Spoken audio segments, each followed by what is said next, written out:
Got the sweet baby rays. Yeah, sweet baby rays. And chicken nuggets. Chicken nuggets. Oh, yeah, squeeze it all over.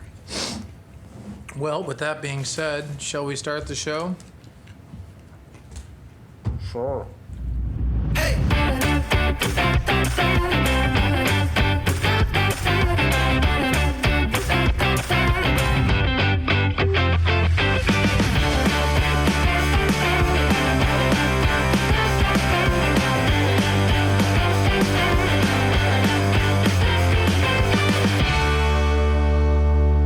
Welcome to the Soundguys podcast.com. I am the always affable Crispin Smith, joined by I'm the neighborhood Nick. eating freaking fast food. We're healthy. Here's the thing about it. You know, I don't lose weight when I'm with neighborhood Nick. Because this is road food. That's what we do. No, and the fries themselves are delicious, but the downside with McDonald's fries is that they do turn to packing peanuts. As soon as... Again, I don't get that at all. How's our audio, Kevin? It's okay out there? Yeah, good. Wonderful. Okay, yeah. Wonderful. I tell you what, in the drive-thru though, nothing makes you more upset than dealing with people. I cannot believe have you ever had that feeling where you're just in the drive-thru and you just want to get out of your car, go up to the car in front of you, open up their car door, yank them out of their car, and beat their face like a sack of potatoes? Have you ever had that feeling? Just mollywop on them. Just mollywop until they're just... Well, this got dark and depressing real quick. Have you ever had that feeling before? No. What? No. You're kidding me. Just to try the door and then put them back in their car though, just as if nothing happens. Slap their face a couple times just to wake them back up. So they're in the present. This sounds like a bad Minecraft dream. What? See, they smack their faces so they're in the present and just let them realize what they've done. You know what I'm saying? You don't have those moments? Anyway, ladies and gentlemen, Crispin Smith is quite upset. We were stuck in the drive-thru for a while. We started at a Burger King. Burger King wasn't going anywhere. So we went to McDonald's. And there was a lot of people at McDonald's. They didn't even give us napkins. That McDonald's is a joke. Well, But we did get food. probably the reason why I'm not going to be wealthy in certain aspects. It has, I think that'd be fun. Who's out there? I mean, everyone, whoever's listening would totally agree. I'm sure of it. If you had if you just had just car, people they cut you off, they park wrong, they're just entitled, narcissistic, just terrible people. There needs to be vigilantes out there in the world that are there to enforce justice. I think that you and I could do that job very well. I would be Batman and you would be Moon Knight. Something like that, whatever. But like the person that cut us off let them cut us off. And then let's just take the vehicle and then just get up onto the left side of them, execute a great J-turn, just whack that quarter panel real hard, give it a nice big boom, just hit it right in the corner there, cause them to spin out a little bit. When they spin out, they hit the curb. Maybe they pop a couple tires, their airbags deflate, and then you're not done. You back up the car, and you ram your car right into the front fender there, just to make sure that they're just all totally totaled. Don't cut me off. Don't do that. Don't ever do that. And then they're like, what? And it's like, hey, man, you cut me off, and this is happening. And then you yank them out of their car, and you just mollywop on them.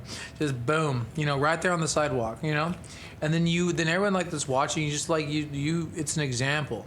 You say, this person here only thinks about themselves.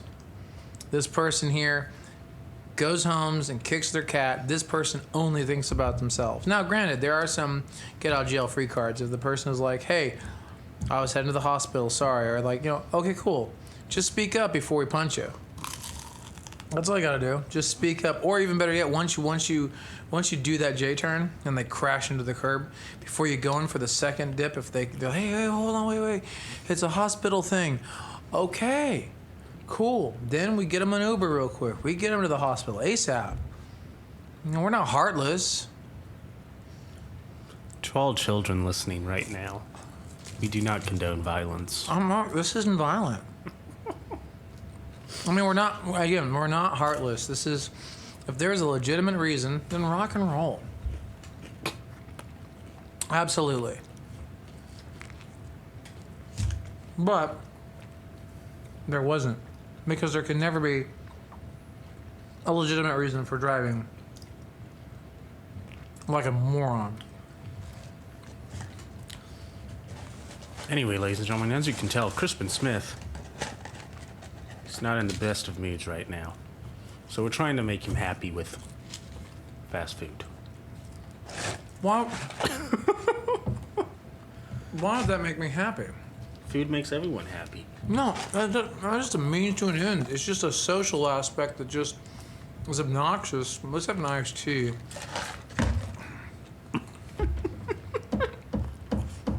I mean, you gotta chew it. You gotta. It's just a process. Ugh, eating is such a chore. It really is. I mean, I don't like any of this, Yes, you do. but I'm eating it because we're being social. It's like maritals. I don't like any of it.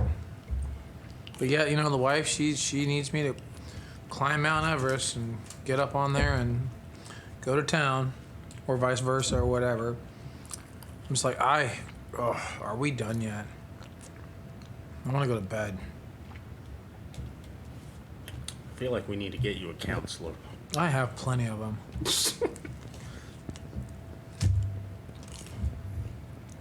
Anyway, Well, ladies and gentlemen, this is the SoundGuysPodcast.com, coming to you live from the studio. oh, there's your phone again. That phone didn't do anything. Yep, exactly. What is next to your microphone? Food. No. This is the phone is now away from the microphone. All right. I heard a, you know.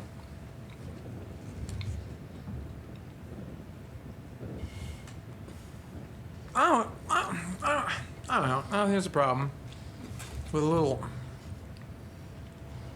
It wasn't violent. I'm still just like the world would be a better place. See, here's the thing. Think about, well, that's true though. You know, there is a certain level of strength though that's involved in living life. And like I think about the whole, what was it, The Purge or whatever that movie is. The downside with that though is that you know, the evil, the bad guys, they would just try to get stronger and stronger so they could take over. And that is a problem I see, because it's like, you know, you want, you know, I don't know, you want to be able to whip it to the bad guys. You know, you really want to give them the business. You know, take that sack of sweet Valencia oranges and just mollywop them. But at the same time, you know, the bad guys don't learn, so therefore they're going to want to get better and stronger. And it's just a constant means to an end, which is just also super a drag, you know? Because, like, I see the, you know, like, that was my favorite part, you know, you see the cops, you know, whoever, someone's chasing this, like this one guy who ran over a dog. I saw him in the Bay Area. He ran over this dog and he just kept going. I was like, what's going on? Are you kidding me? Or like the one guy who like knocked over a bunch of trash cans with his car and just kept on going. He doesn't care. Now, I do like that one story about. Now, he was a friend of mine. He was a real turd, though, and he kept on driving through the piles of leaves in downtown Chico, and the city hated that. And finally, the city put a parking pylon in the piles, and he went in there to go and clean up on a pile with his truck. Totaled his truck. I was tickled pink. Like that right there. I'm telling you, man. That right there. That's great justice. That's great justice. It's great justice. And like there's no way you can refute, like, wait a second, how'd you total your truck? What you know, oh, I was just trying to drive. No, we know exactly what you were trying to do. Because there's no way you would have damaged your truck otherwise. You wouldn't have damaged your truck had you not been trying to be a moron. I don't know. I think the moral of this story, ladies and gentlemen, is don't cut Crispin Smith off on the road. Let him be antisocial. No, I'm not driving. I mean, Let him enjoy his food in peace. drive the speed limit. I'm in the slow lane. I've done nothing to any of you. Done nothing. I feel like these all come from a lot of personal examples for you. Regarding what? Just wanting to go after people. Well, what is that noise? That is a cell phone. Does your cell phone have that much like RF? I wonder what it's doing to your brain when you talk on it. I don't know. Now it's on the ground. Yeah, I can't hear it now. It's crazy. You know, another fun thing I love to do? This is great. This is a great idea. Kevin, if you're listening, you're going to love this idea. I always like to keep a squeeze bottle full of vegetable oil. You know, just keep it handy right there on the passenger side, the driver's side center console. Why? Well, anyone who's tailing you, anyone who's like, you know, riding your butt, giving you 6 inches of space, literally, just pop the sunroof and just let a little bit of that vegetable oil fly, you know. It'll hit their windshield, and it's almost impossible to get off without them having to fully bring their vehicle to a stop and pull over. Because they hit the windshield, you know, and then it smears up their windshield, and it's great. It's great. And so it's a real lesson builder in driving, you know, defensively. You are a menace to society. And so they'll come up because, yeah, you'll see them turn their windshield wipers on, and all it does is just totally destroy the windshield with, you know, oil. It's just, you know, it's oil. And then I don't do it in situations where it's like they're going to be a major hazard to other motorists. I just do it where, you know, if you're on my butt and you won't get off my butt and I'm doing nothing wrong and I cannot, you know, safely change lanes or whatever, just, you know, give them a little bit of that vegetable oil. Give them a little bit of nature's treatment. You know, it's great. As soon as they turn on the windshield wipers, you see them immediately brake and start to pull off to the side of the road so they can clean their windshield. It's great.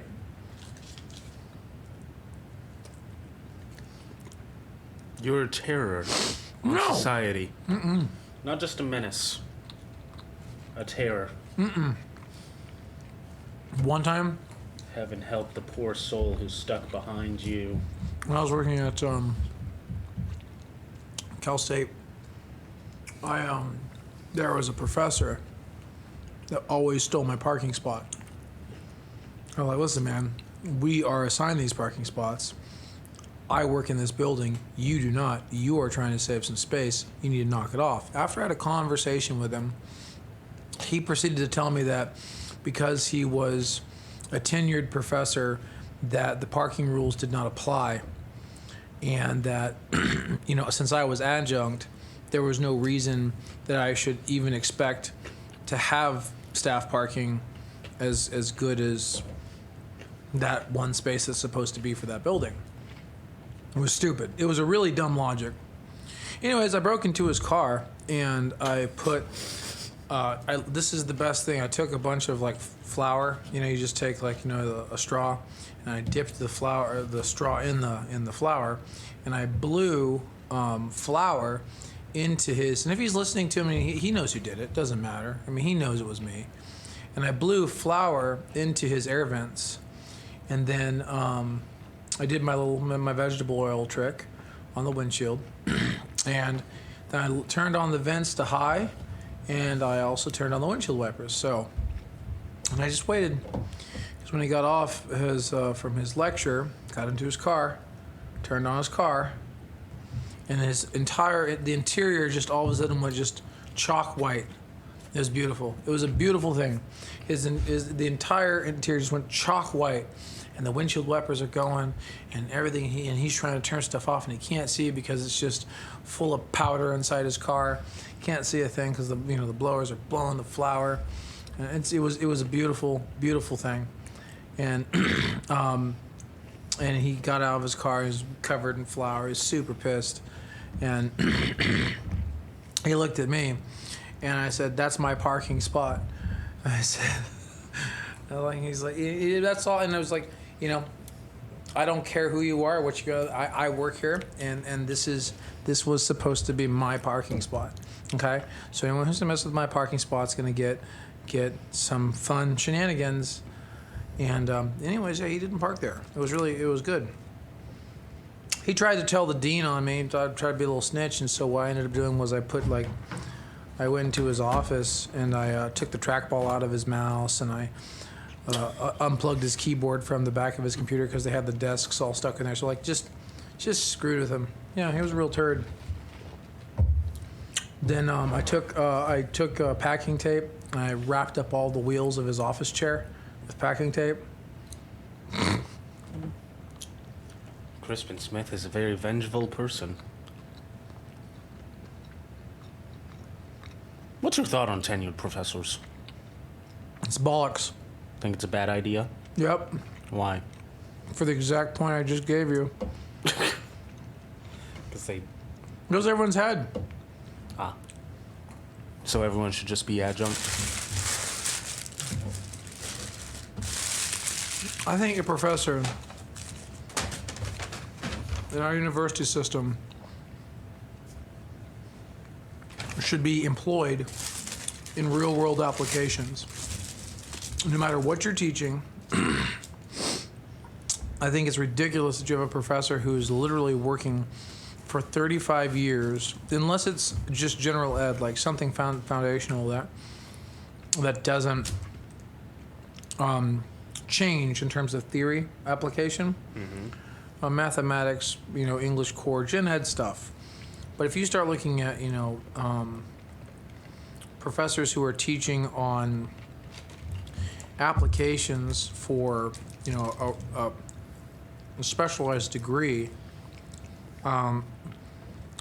engineering, probably even political science, theater, these guys need to take a step back from the classroom and get back into the trade so that they make sure that they are instructing students effectively with the real world stuff. I've seen too many times where an instructor is teaching theory on something that is a 20-year-old practice that is not how you're going to apply this in an industry. You're just not. And the professor just knows it to be gold. And the professor loses credibility because the students are like, well, I'm in this class because I know or I have an idea of what I want to do. And I know just enough about this subject matter to have the desire to take your class. And then all of a sudden, they realize the professor is just a hoot owl and just is giving them information. They're like, wait a second. No, I already knew all this. And this is like old school stuff, so I think in many parts of the trade, tenured professors can become just crotchety and very full of themselves, and no longer the wealth of information that the college bills them as. And so students are being given a real bag of goods that's just rotten potatoes, because they go to this university and they pay all this money to live this stupid dream that they're going to get something amazing out of it. And then when they graduate, after they've spent $100,000 for their degree, they just spent some time with a guy that thought, wore fuzzy sweaters and thought everything was terribly interesting, but yet he'd never actually done anything with his life. And they maybe picked up an STD while they were at it. I mean, so it's like, no, I think the university system is doing a huge disservice to the kids today, and they think that everyone's going in here and like, oh, we're going to grab all this information and knowledge and become someone, and you're really not, because the people who are instructing you are just as stupid as you. So, yeah, no, why? What did I miss something? What do you have an opinion?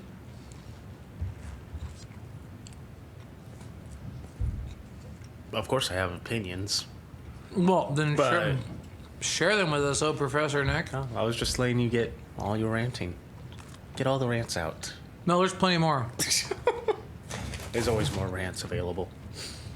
No, I think academia as itself, I mean, you come from a very different academic background than I do. You're from the theater side where you do have actual applicable situations that you can use. Entertainment business and engineering. Exactly. Political science, we just do research. There is no actual application of skills except for how to do different statistical models, I suppose. But even then, a lot of it's just talking and trying to come up with conclusions of why things happen certain ways the way they do. So it's slightly different. But I can agree with you that there needs to be real-world practice for people teaching skills that are important. What is the point of political sciences? The study of power, Okay. trying to figure out why nations and world leaders do things that they do. And to what degree of certainty does this discipline allow an individual to affect change? Well, if you're in a think tank, if you have influence, if you have logic, if you're in a place that people actually listen to you, then you could affect change that way. Most people who get a political science degree are not going to be able to do a whole lot of change or a whole lot of anything unless they go into a real-world application such as the State Department or an NGO where they're doing research to try to figure out how to best use resources to help other people. So you have a lot of people with political science degrees going into NGOs to get clean water for people in Africa, or We're trying to still figure doing out that? starvation in Southern Asia. Yes, we're still doing that. Now, why is there starvation in Southern Asia? Like, Well, some countries are just poor, okay. But like Laos. Laos has nothing.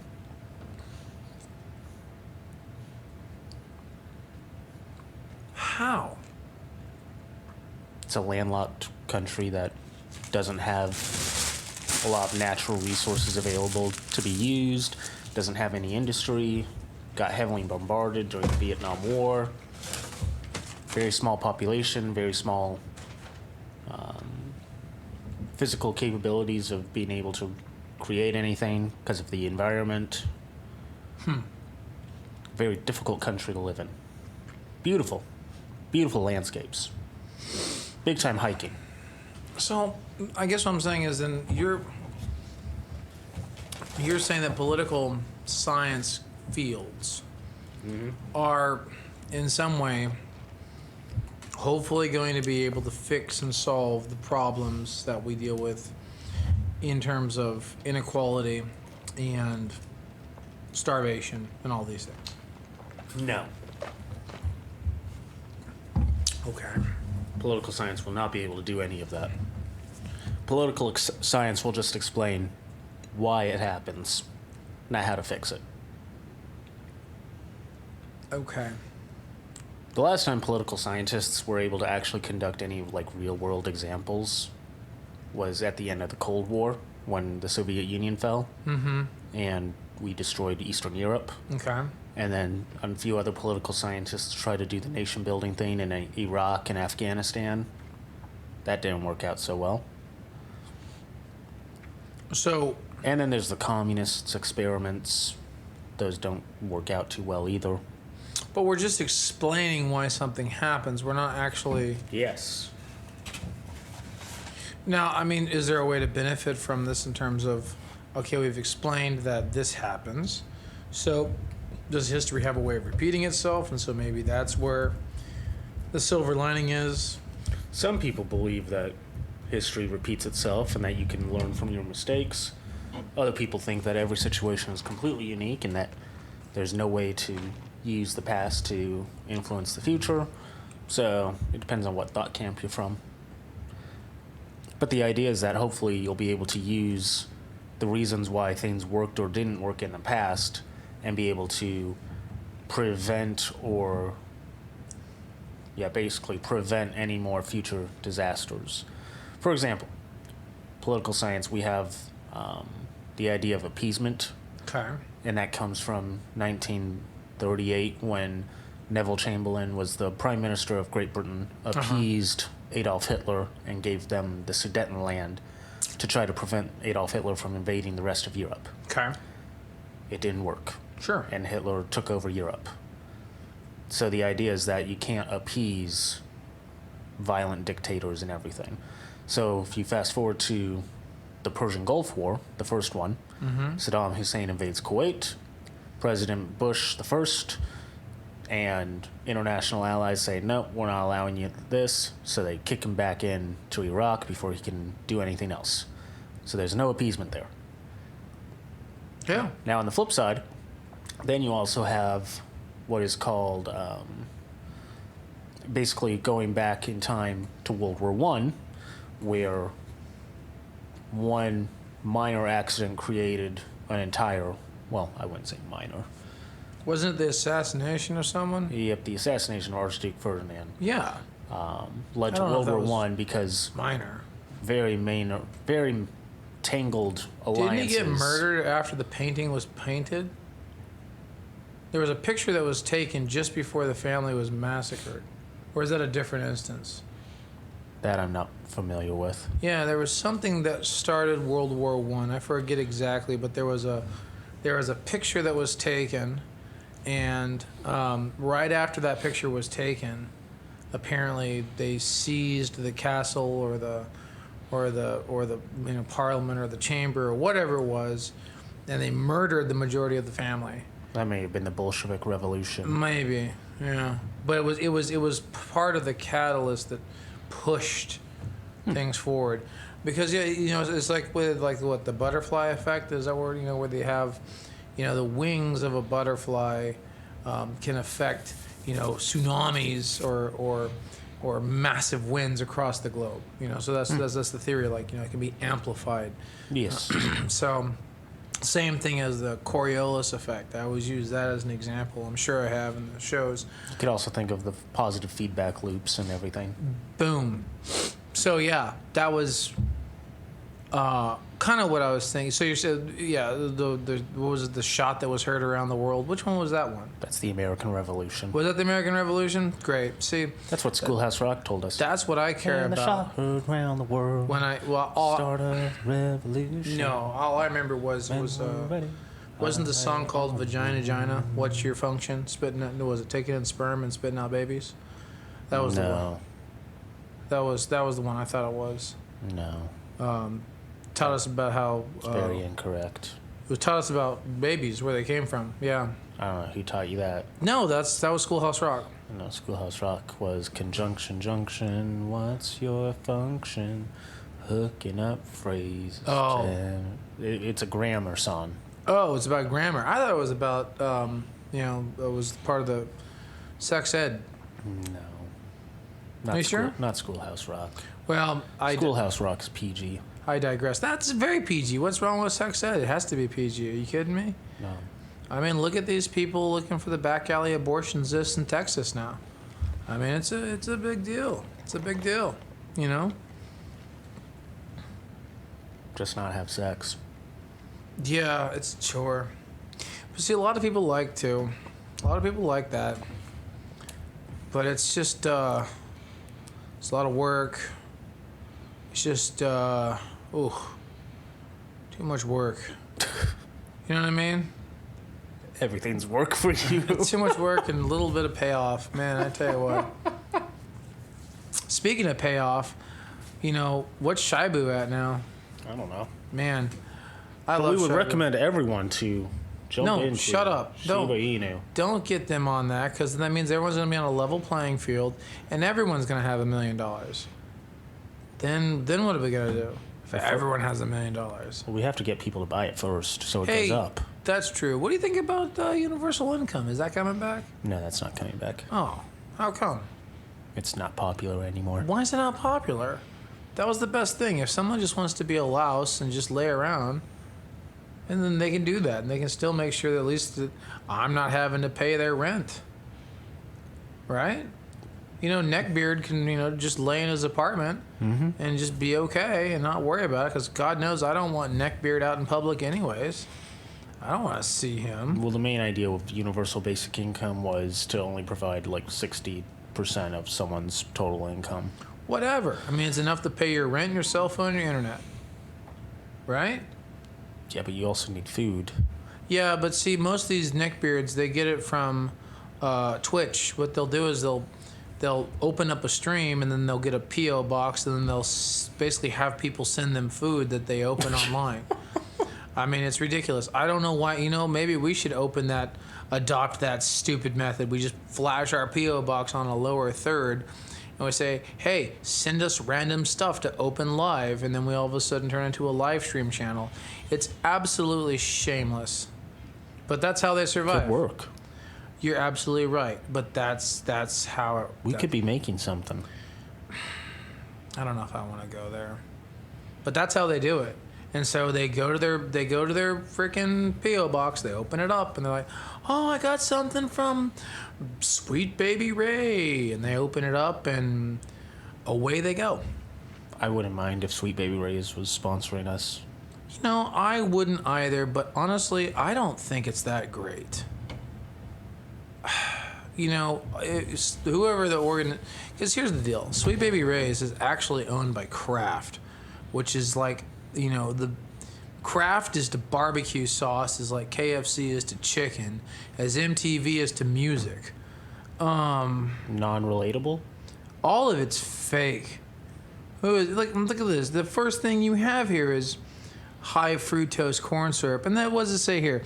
The sauce is so fine, the taste beat out nearly 700 entries in the rib-off. No, so check this out. They're talking about the heritage of Sweet Baby Ray's, right? Mm-hmm. And he's writing this like he's the guy. He's going, in 1985, my brother, Chef Larry Raymond, blah, blah, blah, blah, blah, blah, blah, won some competition, and boom, now the sauce is boss. And here's the deal. There's no way you can replicate by the truckload the original intent of these poor guys. This poor guy, Chef Larry Raymond, must be either rolling in his grave or doesn't want to ever hear the word Sweet Baby Ray's again, because he's a sellout. That's what he is. Or he's laughing because he made millions. Maybe so. He made millions on stupid marketing. He came up with a name called Sweet Baby. What was it? Was it the Facebook puppet Mark Zuckerberg was running around talking about Sweet Baby Ray's like he's trying to be a human or something? Stop it, Mark. We know you're an android. But seriously, and so he's like, oh, we're gonna put on the Sweet Baby Ray's, the sweet. And by the way, Mark Zuckerberg, have you seen that stupid 4th of July thing that he did, or Memorial Day video where he was Water skiing? It was 3 minutes of this turd just flying down with his American flag. Like, what was that even about? I mean, like, he's just, are you kidding me? USA number 1. He has absolutely, and I love people to do what they do. They do their thing, and that's that. But stop trying to be something else you're not. Mark, you're not that. You're not the guy on the cool board. You're not the guy who's talking about Sweet Baby Ray's. You're none of those things. Mark, you're a brainiac a-hole, and that's how you should stay. We love you that way. Don't try to interject. Yeah, I like him that way. I like him as a jerk. He just needs to be, Why? because some people are jerks, and that's just how well they do. It's an endearing factor. He doesn't need to try to, and furthermore, he has the money to do that. He doesn't need to change himself for the public opinion. That's all I'm saying. But yeah, back to the Sweet Baby Ray's nonsense. I just, when you come down to sauces and things like that are made, that basically they have a whole freaking trucking company to distribute them across the United States, they've kind of lost their grandeur on me. I mean, let's be real. If you want to get real flavor, you get the small batches, you get the small things that people actually make in their kitchen or in their food truck, and you're like, yeah, like the Burgess brothers out of Sacramento, they do their own little special sauces and things. Yeah, that's where it's at. This is just corn syrup trash. And I can't even believe I ingested it. And honestly, Delicious if this trash. Chef Larry Raymond, if this guy is even still part of the company, then good on you, man. Good on you. I thought Kraft owned this, though. It looks like there's not a single marking on here about Kraft. Huh. Nope. Well, that's dumb. That means this is probably still like a... I gotta Google that. That's ridiculous. Because, It could actually be some unique company. It looks like Kraft. Because the Kraft is just as bland as anything. Kraft is like the Honda of the condiments industry. They make...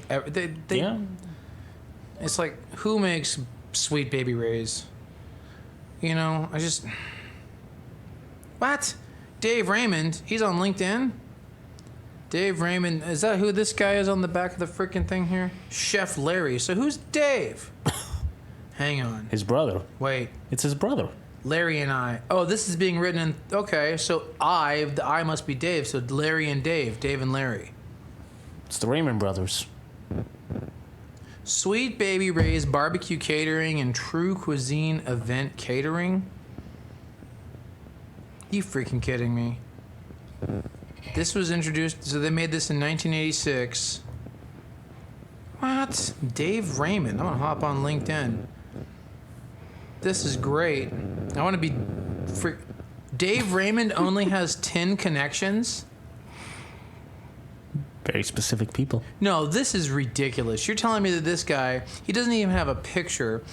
Dave Raymond, according to the LinkedIn profile, founder, Sweet Baby Ray's Barbecue Sauce at Sweet Baby Ray's Barbecue Catering and True Cuisine Event Catering in Wooddale, Illinois, and he only has 10 connections. Yeah. Is he that humble? Apparently. Everything you just said. Okay, Turns out it is one of those small town here's the beef. success stories. I know to admit when I'm wrong. And it looks to me like I am wrong about it being owned by Kraft. However, I'm not wrong that the sauce itself is trash. I love Sweet Baby Ray's. It's not, no. There's no way that it could be as good as it used to be in 1986.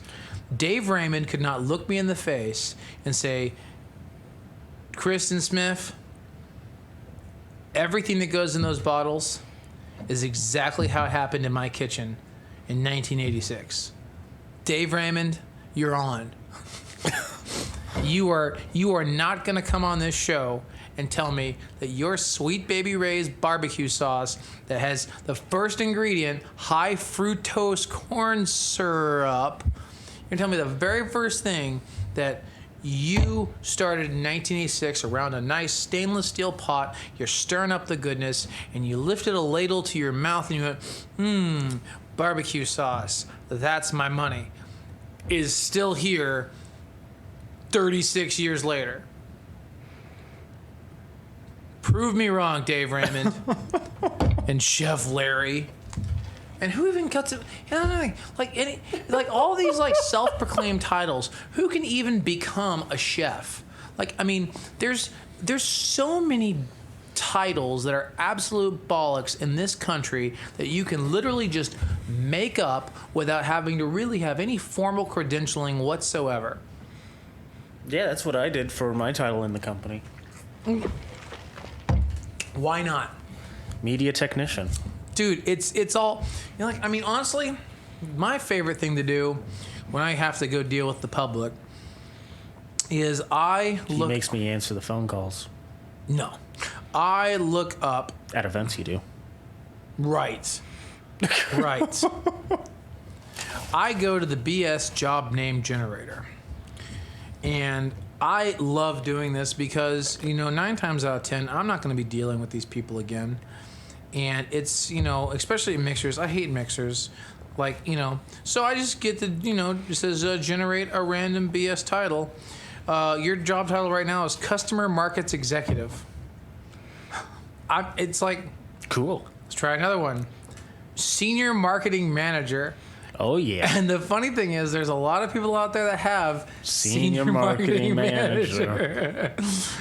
Central Accountability Supervisor. Oh. Yeah. Oh, it's just like, come on, man. Internal Applications Executive. Cool. IA. International Intranet Architect. That just means you make websites. A Corporate Ideation Executive. You're just coming up with an idea and passing it along to the next person. Yep. Legacy Solutions Representative. You're handling the old timers who have been lifelong customers. Customer Integration Designer. You're the person that's just... Got stumped on this one? Customer integration. You're just doing the surveys asking, did we do a good job? Yep. Perfect. Dynamic Accountability Facilitator. Dynamic.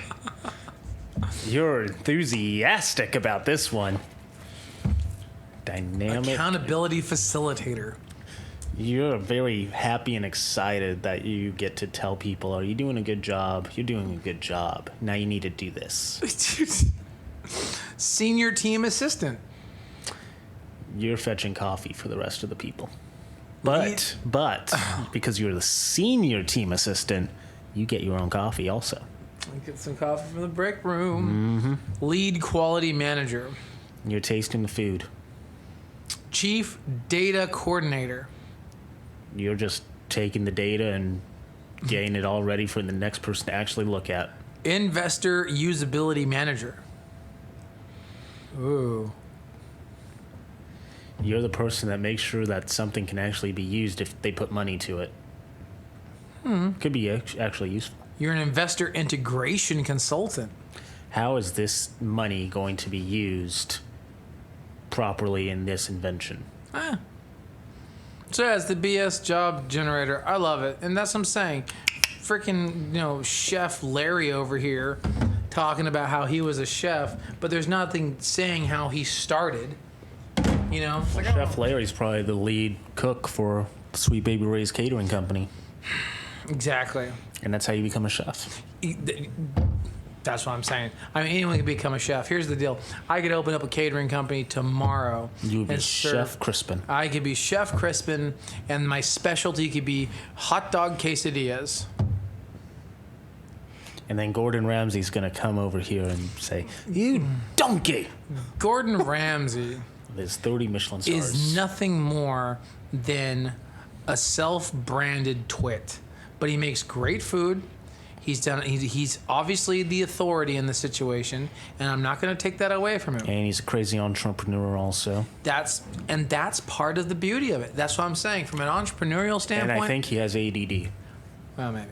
I don't see why I couldn't have my little snacky poos become the next best thing. I guarantee you I could come up with some mean fair food that people would lose their minds over.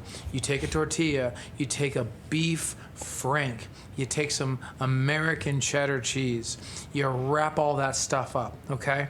And then you take some flamin' hot Cheetos and you grind all those flamin' hot Cheetos up, you throw it on the tortilla, you roll it all together, okay? Take another tortilla, take some mozzarella cheese, take some red pepper flakes, you put that on that second layer, you roll it all together, take some chili cheese Fritos, and you crumble those all up, and you make a nice big pocket, a big meaty burrito with the three cheeses and the flavors from the spice and the chili cheese and the flaming hot Cheetos, and then you dunk that bad boy in a deep fryer. You deep fry that bad boy and you serve it with a pickle. Ugh. And then you call your cardiologist the next day and explain why you're in the emergency room. No, you're not going to be in the emergency room for that. I mean, you're going to love it. You're going to eat that and be like, "Oh my goodness, what has happened to my mouth? I can't." Your mouth will literally come out of its head and then just slap you a couple times because you will think that you have died. It's so good. It's so good. It's so good. And then you die. And that's what makes me a chef. And then you will. Well, yes, you would be a chef at that point. I would be a chef. Get you a chef coat, chef's hat. I actually bought a chef hat. I bought a chef hat because I think I needed to have one for something we were doing. I think because you actually had a restaurant. Well, that's true. That's true. But it was pizza. It wasn't. You know. A pizzeria. The pizza was good too. That was a great time. I actually enjoyed the whole restaurateur rehab setup. The challenge though is that that's pretty much all you get to do, and you have to pick one thing and do it. And for me, I'm too diversified. I have to have different things. Diversified investments like Shibu. Shubu? Shibang? Shiba Inu. Shibudu. Shiba Inu.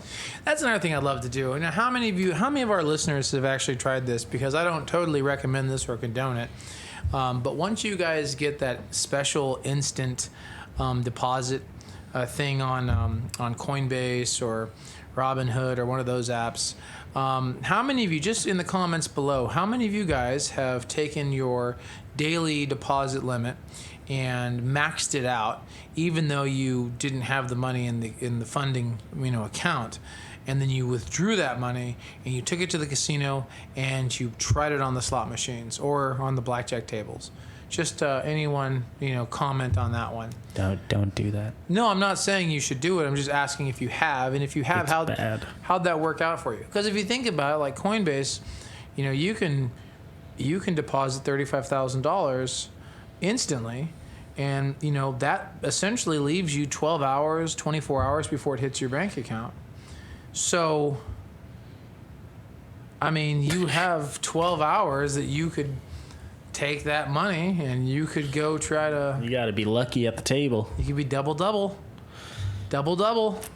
Yeah. Think about that, Neighborhood Nick. Just think about that. Don't gamble your life savings away, people. You have people. Nothing. But you have that credit for 12 hours. And you just pull out even 20. Just take 20,000. No. You take that 20,000 down to the blackjack table. You put it right there all on the first hand there, just boom. And he's like, "Hit me." And wouldn't that feel just beautiful? The dealer pulls 2 tens right there right in front of you, just 2 tens. Boom. But then the dealer's going to have a 21. Stop it. And the dealer is only showing an 8, okay? Dealer's only showing an 8. What's the first thing you guys do when you get the 2 tens? What do? You split them. That's right. You're like, well, now I have to split them. That means you're going to take another $20,000. Actually, no, you do 10. You do 10. Yeah, because it's just, you got to have a backup, So you split them, and so now you got $20,000 on the table. 10 and 10, got 10, and they start flinging out that first card on that first hand. What do you get, Nick? You get an ace. You got blackjack, baby, on that first hand. And then what's the other one you get? Hey, you get a 9. That's okay. You've already got money in the bank. You just made yourself like $25,000 on that first hand, and you've got 19 on the second hand. And that dealer there looking at you, sweating bullets, you're like, that's right, baby. I'm going to stay. And you just take your hand and you're just in a smooth as the smoothest silk, just smooth as just butter smooth. You just go, stay. And that dealer, because they can't hit on the soft 17, right? That dealer flips open that second card, and what's the dealer got? 18. That's right. You got 19. And then all of a sudden that dealer just is like, blackout, because you know what that means. They yell blackout because they're yelling out the big chips. The big chips got to go. Pit boss shows up. It's like, what's going on? What's going on? Bells are going off. The casino manager comes down like, are you freaking kidding me? Like, that's right. Pay me. Yep. They collect your tax information. That's okay. But in 2 hours, I just made $27,000, and I rush over to that bank real quick. And I put that $27,000 in the bank real quick, because Coinbase is coming for the money tomorrow. That's how it goes down. No. No. Huh? It's not how anything goes down. That's exactly how it works. That's too... No. I'm just saying, what if? What if it went that way? It doesn't. I don't know. I mean, how do you know, Nick? Have you ever tried it? No. All right. So comment below. Comment and however you guys do Not that. a single person has ever done it. I would in the comment and should Nick use his Coinbase account and blow it up by funding it with just $25,000 of ghost money. I don't even have that type of account. You don't have instant funding like that? Nope. I must have been gambling too much then. I don't know. Well, whatever. The point is, well, how much is your instant limit?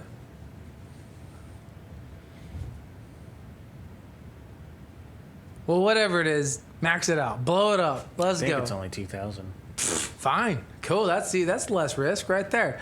Do your $2,000. Let's go. No. Let's go to the casino. Do you know how to play blackjack? Yes, I know how to play I blackjack. guarantee you were probably a really good blackjack player. Yeah.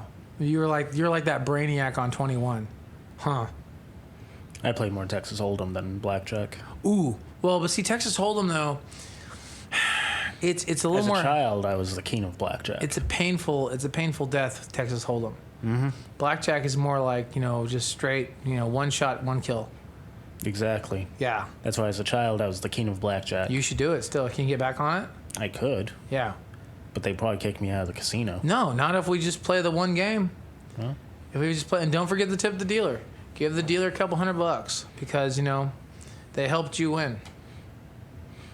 It's good luck. I still prefer Texas Hold'em. I understand that, but if we're more trying to fun. make some money around here, this podcast. It's more about the enjoyment. No, it's more about making money. This podcast has to fund itself somehow. That's what Shiba Inu is for, ladies and gentlemen. Yeah, it won't happen. Make sure you get into Shiba. Toshiba? Toshiba. Shiba Inu. The coin thing with the dog on it. Not Doge. The other. Yeah, no, you should buy some Doji too. Nah, Doge isn't working too hot. It will come back. Will it? I think so. I don't know. Why do you think Doji won't come back? It's been going down.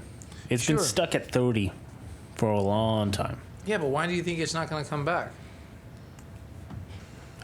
Because it's constantly refunneling more Dogecoins into the marketplace. Yeah, but that's the beauty of it. It makes it worth more. No, it makes it worth less. Worth more, Nick. Don't you know Bitcoin is how? valuable because there's a limited supply of Bitcoin. Do you own any of it, Bitcoin? I have like $5 on Bitcoin. Okay. Do you have any Cardano? No.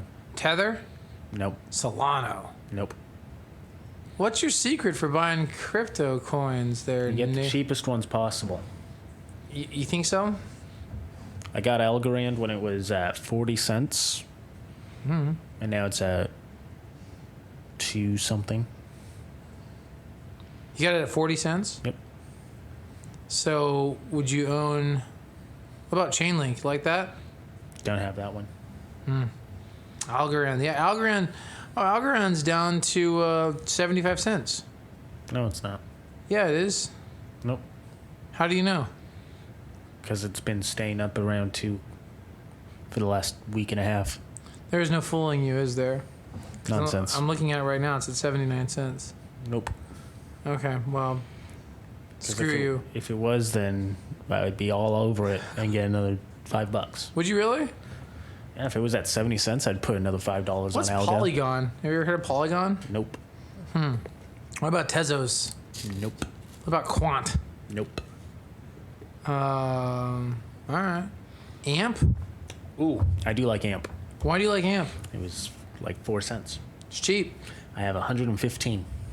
115 of Amp? Yep. What's Amp going to do for you? At some point, it's going to reach $1. How do you know? That's what all the experts are saying. But they're saying the same thing about Shibu. Shiba Inu. Yeah. Yep. Well, Shiba Inu is kind of a toss-up. Some people think it's just going to be a gag forever. Other people think it's may actually follow in Doge's steps. But and Amp is really going to be the expert's coin. maybe. Huh. What about Engine Coin? I have not gotten Engine Coin. Basic Attention Token? BAT? Nope, I haven't gotten that. Rin? I've heard good things about Ren, but it hasn't been moving quick enough for me. What's Anchor? Anchor's awesome. It's also a cheap one Why do you like Anchor? because I got it when it was 3 cents. And it's now at 9 cents? Yeah. What's it going to do for you then? I don't know. Nothing. What about IoTex? I got that free off of a quiz. How you... Tell us your process for taking quizzes. You skip to the end and you just guess and you get it right. So what did you learn about IoTex then? Nothing. So you... Wait, you just got the free coin, but you didn't learn anything about it? Exactly. How's that even... No, but I That's mean... how you do it. How do you make informed decisions if you don't even freaking know about the Because you coin? get everything for free. And if you get everything for free, you don't have to make wise decisions with it. So is that the reason why we're not having universal income? No, we don't have universal income. We don't have that? No, I thought we're getting that, though. Dude, what happened to universal income? it's not happening. Well, is it going to come back? Nope, it's not popular. Why? Socialism. Socialism? Yes. That doesn't make any sense, Nick. That's what people say. No one wants it now. You know, this AMP stuff is pretty expensive, though, when you buy 1 million of them. You shouldn't buy 1 million of it. How many did you buy? I have 115. So, I don't understand. Like, that still sounds like a... So, if it... Well, that's not going to be... I mean, if you buy 150 of those... 115. Okay, well, whatever. The point is, it still has to, like, go up substantially to make any money. Yes. So, like, I mean, you need to have at least 1,000 of them to make $1,000. Yeah, if you want to make $1,000. If experts are saying it's going to go to $1, why would you buy 150 when you could buy 1,000? Because I don't want to spend that much money. But experts are already saying that it's going to be $1. Yep. When do these experts say it's going to hit $1? Like in 4 years. Oh, that's too long. No, I don't want to be waiting around with. I want to spend $40 on something and wait for it to turn to $1,000. You kidding me? Haven't you heard that one dude on TikTok about the rules of doubles? Yes. You have to have doubles, man. That's a great thought. I mean, like, you know, if you can't double something every year, you know, it always has to be a double. You know, 1,000 to 2,000, 4,000, 8,000, 12,000, 24,000. To be nice. 48,000. Yeah, 48, then 96, then 128,000. Nick, neighborhood Nick, he's missing out on the rules of doubles.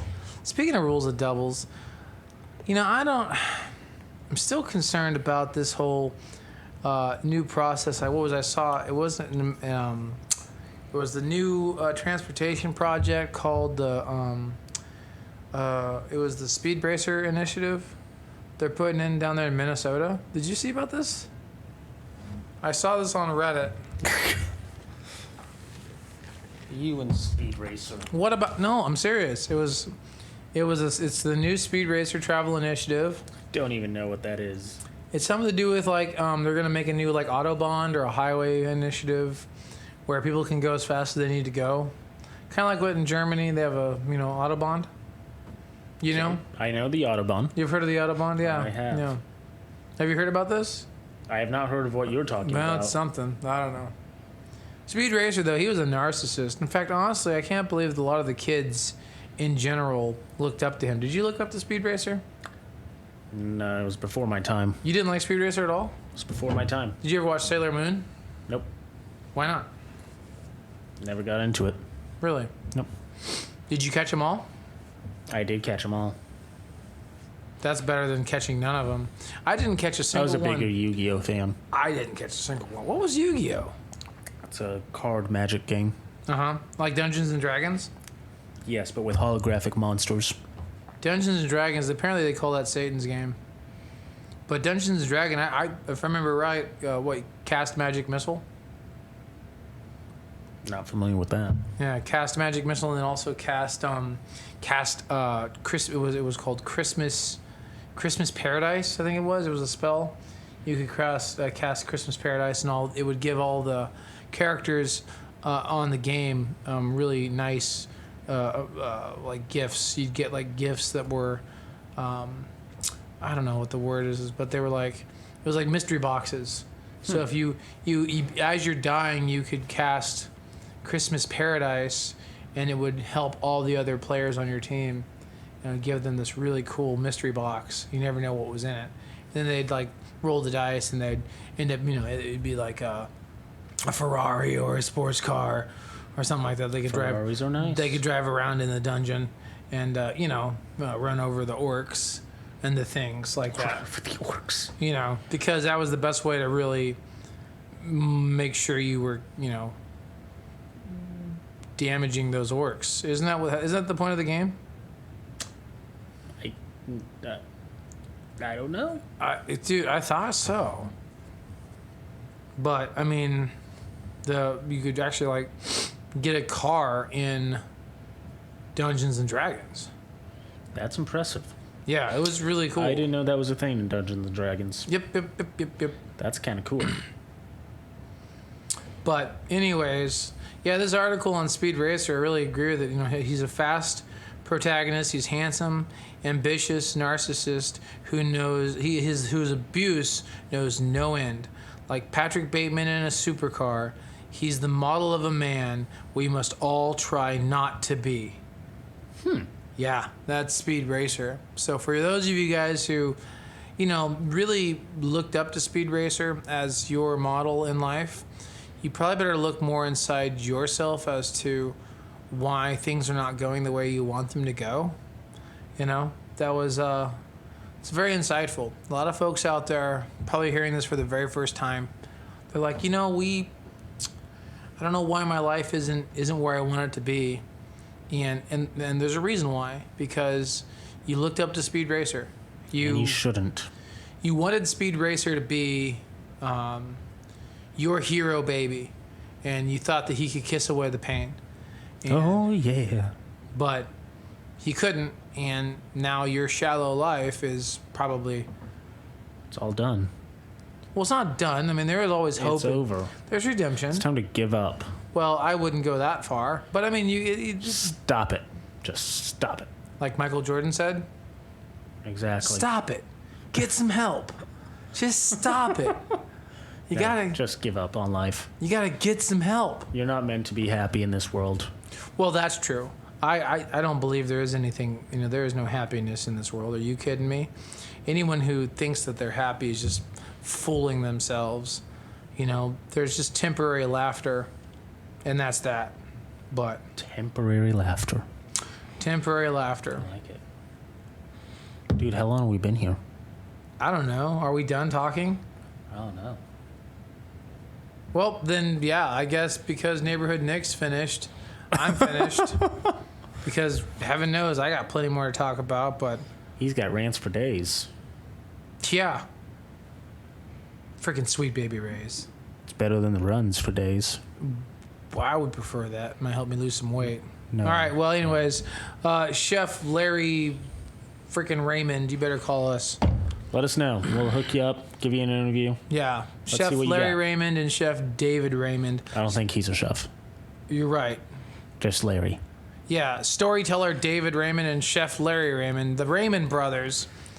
Everybody loves Raymond. You should give us a call. Get us on the show. We'll get you on the show, and we're going to talk to you about this Sweet Baby Ray stuff, and then we're also going to pick your mind on World War II, and also what you guys thought about the Falcons, because that's about the same time that you were making freaking hot sauce. What did World War II have to do with it? No, in 1986. Oh, see, in 1985. Well, that's a discrepancy right there. The LinkedIn said 1986. So, anyways, the point is, isn't it about when like Margaret Thatcher came down and started like attacking the Falklands Islands or whatever? It was like 1986, 87. But you said World War II. Well, I want to talk to them about that too. That's Oh, important. Okay.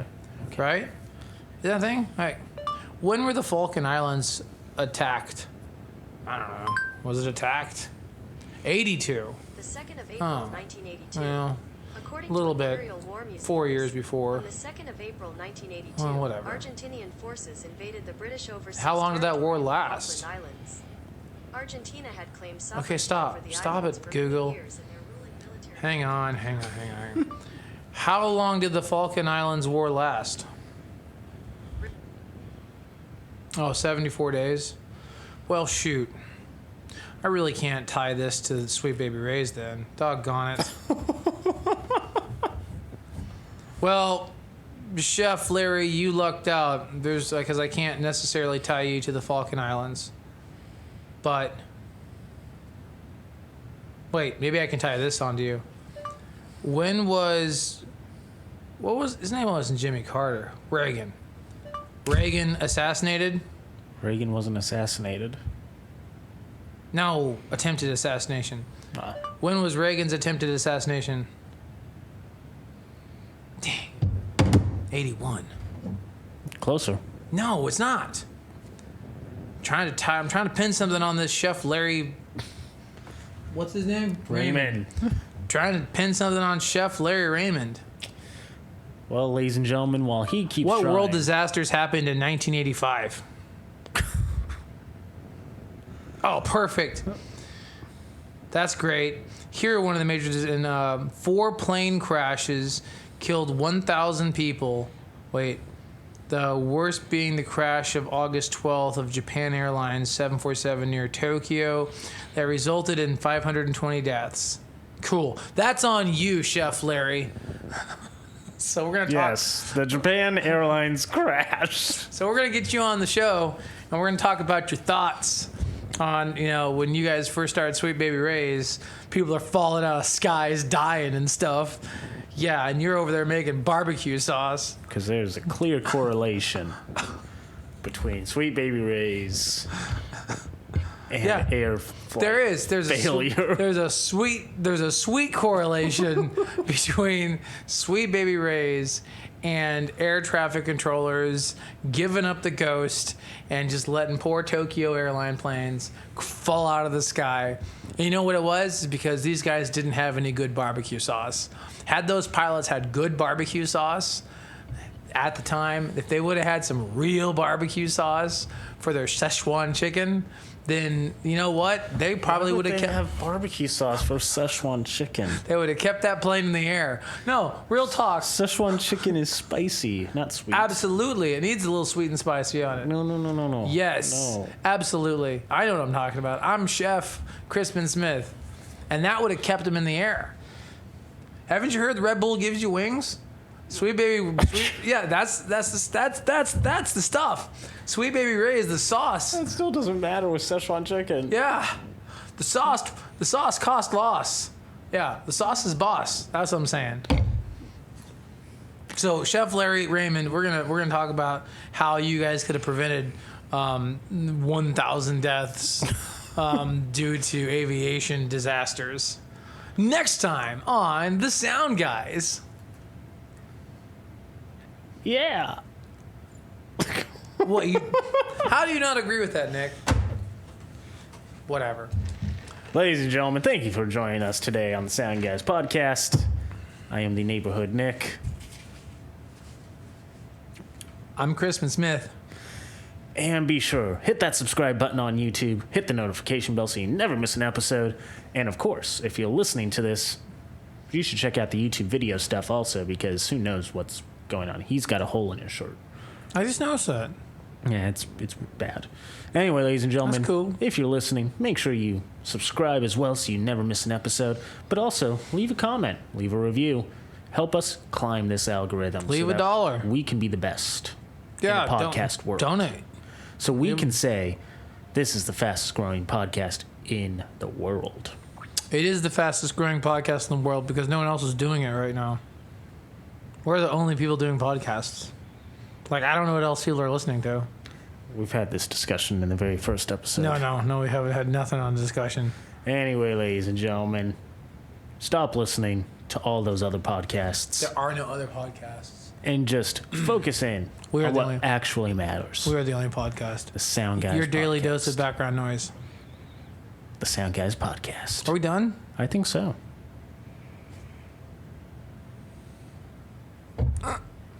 That was a fail. Good night, folks. Hey!